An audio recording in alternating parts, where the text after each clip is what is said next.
বাথরুমে উলঙ্গ হয়ে গোসল করা যাবে কি? বাথরুমে কিংবা টয়লেটে যেখানে আপনাকে অন্য কেউ দেখতে পাচ্ছে না, এরকম জায়গায় গোসল করলে আপনি শরীরের সমস্ত কাপড় চোপড় খুলে বিবস্ত্র অবস্থায় গোসল করলে সেটি হারাম বা সরাসরি নিষিদ্ধ কোনো কিছু হবে না। আমাদের মনে রাখতে হবে যে একটা সময় পৃথিবীতে মানুষের বেশিরভাগ মানুষেরই অনেক বেশি কাপড় চোপড় থাকতো না, অনেকেরই একজোড়া কাপড় থাকতো যেটা দিয়ে তিনি তার জীবন পার করে দিতেন। আজকাল আলহামদুলিল্লাহ আমাদের অনেক কাপড় চোপড় রয়েছে। তো যার সামর্থ্য আছে এরকম অবস্থায় তিনি সকল কাপড় চোপড় খুলে গোসল করাটা তার জন্য অনুত্তম। একজন সাহাবী নবী আকরাম সাল্লাল্লাহু আলাইহি সাল্লামকে এই ধরনের একটি প্রশ্ন করেছিলেন। তিনি তখন তার জবাবে বলেছিলেন যে লাল্লাহু আহাক্কু আন ইউস্তাহিয়া মিনহু, কেউ একাকী আছেন, নির্জনে আছেন, তাকে কেউই দেখছে না, এমত অবস্থায় তিনি সকল কাপড় চোপড় খুলে ফেলবেন।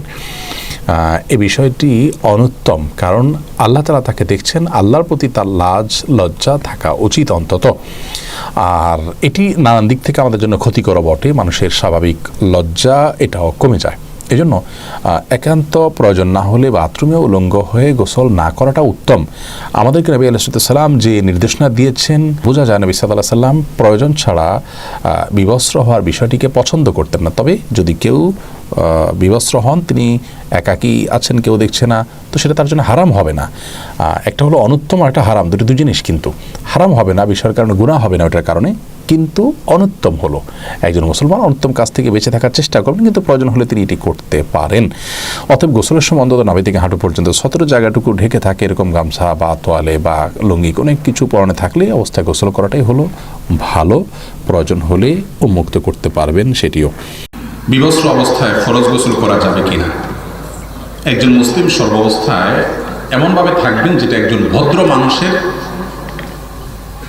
আপনার রূপ তার মধ্যে প্রকাশ পায়। এই জন্য সাধারণত কোনো মুসলমান গোসল ফরজ হলে গোসল করতে গিয়ে টয়লেটে একান্তে দরজা বন্ধ, কেউ দেখছে না, এই অবস্থায়ও বিবস্ত্র না হয়ে গোসল করাটাই হলো তার জন্য সুন্নাহ। অর্থাৎ শরীরে পোশাক থাকবে। যদি নাপাক থাকে তাহলে কি হবে? নাপাক থাকলে সিস্টেম হলো কাপড়ের যেই জায়গাটায় নাপাক লেগেছে ওই জায়গাটাকে হাত দিয়ে ধরে আগে ধুয়ে ফেলবেন, একটু ডলে দিয়ে 2-3 বার চিপ দিয়ে দিলেন, ওটা পাক হয়ে গেল। এবার আপনি গোসল করেন, শরীরে পোশাক আছে।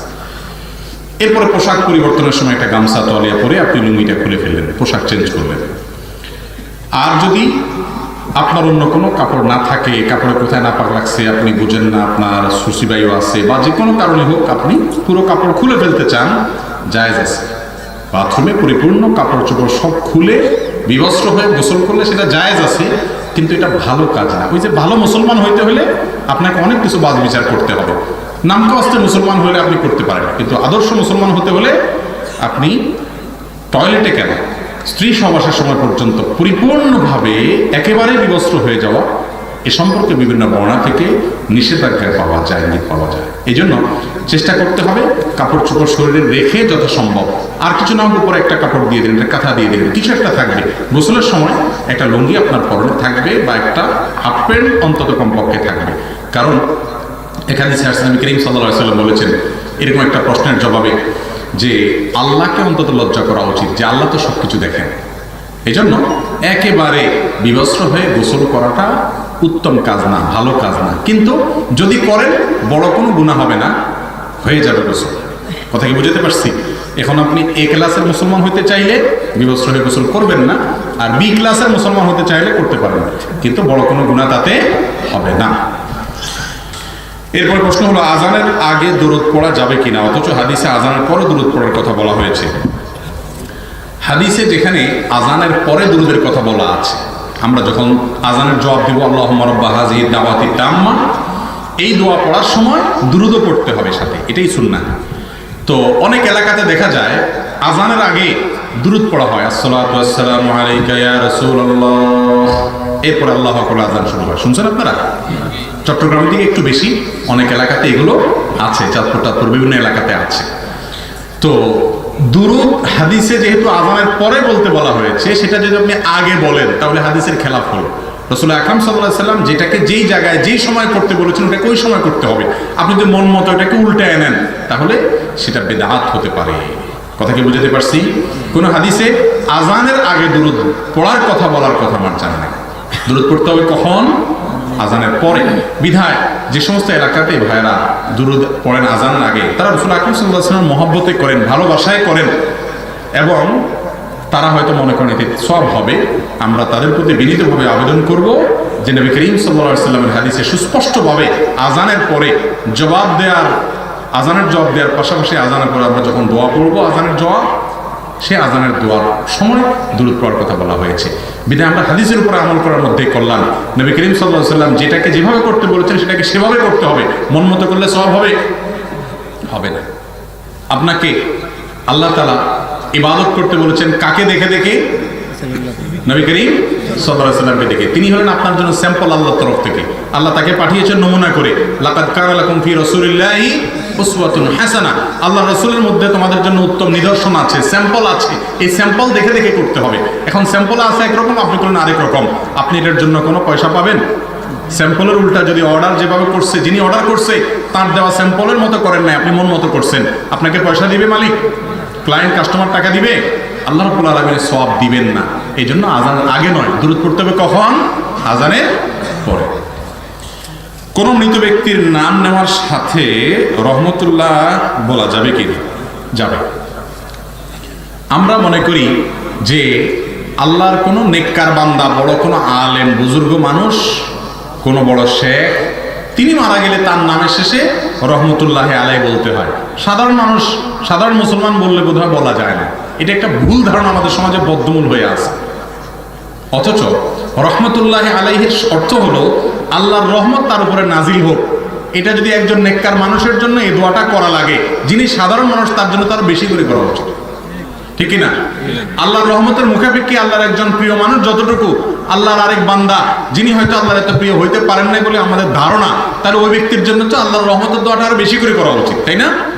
এই জন্য আপনার এলাকার একজন সাধারণ মানুষ মারা গেছেন, একজন মুসলমান মারা গেছেন, পুরুষ হলে রহমতুল্লাহ আলাইহি আর মহিলা হলে রহমতুল্লাহ আলাইহা, অথবা রাহিমাহুল্লাহ, রাহিমাহাল্লাহ, মহিলা হলে রাহিমাহাল্লাহ আর পুরুষ হলে রাহিমাহুল্লাহ। এটা বলাটা ভালো, মৃত ব্যক্তির জন্য দোয়া। আবারও বলছি, এটা আমাদের দেশে সাধারণত মানুষ মনে করে যে আশরাফ আলী থানভী রহমতুল্লাহ আলাইহি, হ্যাঁ, ডক্টর খন্দকার আব্দুল্লাহ জাহাঙ্গীর রহমতুল্লাহ আলাইহি, উমুক রহমতুল্লাহ আলাইহি, হাফিজুজুর রহমতুল্লাহ আলাইহি, হ্যাঁ, মাওলানা আব্দুল বারী, শেখ আব্দুল বারী রহিমাহ, ডক্টর আব্দুল বারী রহিমাহুল্লাহ আলাইহি, বড় বড় ইসলামিক স্কলার, বড় বড় আলেম ওলামা যারা ছিলেন তাদের নামের শেষে রহমতুল্লাহ আলাইহি বলি আমরা। মূলত রহমতুল্লাহ আলাইহি তাদের জন্য রিজার্ভ করা নাই, এটা যে কোনো মুসলমানের জন্যই বলা যাবে, বরং বলা উচিত। আপনার চাচা মারা গেছেন, আপনি তার কথা বলতে যাচ্ছেন, কথার কথা, বা আপনার আব্বা মারা গেছেন, আপনি গল্প দিতে গিয়ে বলছেন যে আব্বা বলছেন এই কথাটা, তখন আপনি এইভাবে বলবেন, আব্বা জান রহমতুল্লাহ আলাইহি বলেছেন। কথা কি বুঝাতে পারছি? আপনার মা মারা গেছেন, তার কথা বলতে গিয়ে বলছেন মা এই জিনিসটা পছন্দ করতেন, তখন বলবেন এইভাবে, মা রহমতুল্লাহ আলাইহা তিনি এই জিনিসটা পছন্দ করতেন। নামটা নিলেন, সাথে একটু দোয়া করে দিলেন, দোয়া করলে তার উপকার আসবে মৃত মানুষের। করবো না আমরা ইনশাআল্লাহ? তাহলে রহমতুল্লাহ আলাইহি এটা কি শুধু হুজুরদের জন্য খাস, আলেমদের জন্য খাস না, এটা যে কোনো মুসলমানের জন্য করা যায়, এটা কোনো আলেমের জন্য রিজার্ভ না। হ্যাঁ, রাদিয়াল্লাহু তাআলা আনহু এটা সাহাবীদের জন্য আপনার খাস। অন্যদেরকে বললে গুনাহ হবে তা না, অন্যদেরকে সাহাবীদের সাথে শামিল করে আপনি বলতে পারেন, যেহেতু এটার মাধ্যমে সাহাবীদেরকে অন্যদের থেকে পৃথক করা হয়। এই জন্য রাদিয়াল্লাহু তাআলা আনহার অর্থটা অন্যদের জন্য ফিট হলেও এই ভাষায় দোয়াটা তাদের জন্য করবেন। আলাইহিস সালাম নবীদের জন্য, রাসূলদের জন্য, আমাদের নবী সাল্লাল্লাহু আলাইহি সাল্লাম। কিন্তু রহমতুল্লাহ আলাইহি, রাহিমাহুল্লাহ এটা কোনো আল্লাহর নেককার বান্দা বা আলেম ওলামাদের জন্য খাস এমন কোনো কথা নেই। যে কোনো মুসলমানকেই মারা গেলে তার নামের শেষে রহমতুল্লাহ আলাইহি বলা যাবে। কথা কি বুঝাতে পারছি? জিও সিলেটি ভাষায় বলছি। আমরা যারা দোকানে পাসপোর্ট সাইজ ও অন্যান্য ছবি তোলার কাজ করি, সেক্ষেত্রে আমাদেরকে নারীদের চেহারা দেখে কাজ করতে হয়। ইসলামে এটার গ্রহণযোগ্যতার ব্যাপারে জানতে চাই। ভাইরে, এই প্রশ্ন উত্তর দিলে তো অনেকে বলবে ইসলাম এত কনজারভেটিভ, ইসলাম এত শক্ত, এত গোড়া। তার কাছে ইসলামটা গোড়া মনে হবে যে ব্যক্তি আত্মসমর্পণ করে নেই, যে ব্যক্তি ইসলাম মানে কি আত্মসমর্পণ করা, মুসলমান মানে আত্মসমর্পণকারী, মানে সারেন্ডার করে দিছে। কার কাছে? আল্লাহর কাছে। তো সারেন্ডার যে করে তার কোনো নিজস্ব সে থাকে? বুঝেন নাই? যে ব্যক্তি প্রশাসনের কাছে সারেন্ডার করে, আছে না বিভিন্ন সময় প্রশাসন বিভিন্ন অপরাধীদেরকে সারেন্ডারের জন্য সুযোগ দেয় না, তখন তারা কিভাবে সারেন্ডার করে? তাদের যা অস্ত্র শস্ত্র যা কিছু আছে সব কিছু হাজির করে বলে আমার কাছে যা আছে দিয়ে দিলাম আর হাত তুলে দিলাম, এখন আপনি যা বলেন তা। এর নাম না সারেন্ডার? তো ইসলাম গারদান নেহাদান বাতাহাত মানে হলো সারেন্ডার। মুসলমান মানে সারেন্ডারকারী, আত্মসমর্পণকারী।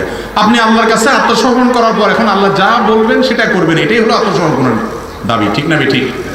এখন এরপরে সারেন্ডার করার পর এটা কেন করব, ইসলাম এটা কেন বলছে, আল্লাহ এটা কেন বলছে, আপনি তো আত্মসমর্পণ করেন, আপনি বাটপার।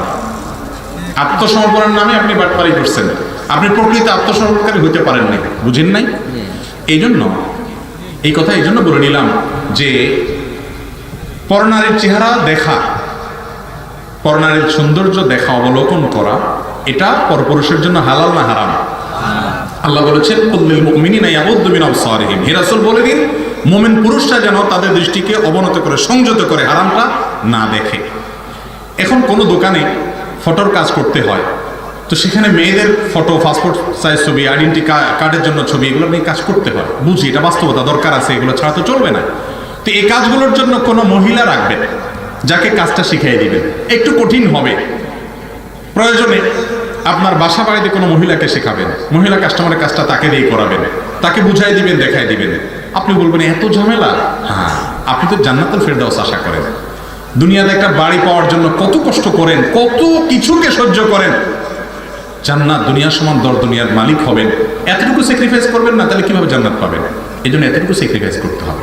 যদি সেরকম কোনো উপায় না থাকে বা আপনি সেটা চেষ্টা করছেন অনগোয়িং, তাহলে হয় অ্যাভয়েড করবেন, যার ভিতরে আল্লাহর ভয় নাই, ফাসেক বা অমুসলিম, সে করুক, আপনি করবেন না এই কাজ। যদি আপনাকে করতে হয় যথাসম্ভব নিজের দৃষ্টিকে হেফাজত করে যত দ্রুততার সাথে আপনি করবেন, সেটা আপনার জন্য শেষ উপায়। যে বেচারে আর কোনো উপায় নাই, কোথাও যাওয়ার রাস্তা নাই, অথবা অন্য কোনো দোকান নাই, এখানে তার এখন দরকার, বিপদগ্রস্ত, আপনি সেক্ষেত্রে এটা করলেও আল্লাহর কাছে ইস্তেগফার এবং তওবা করা উচিত আপনার।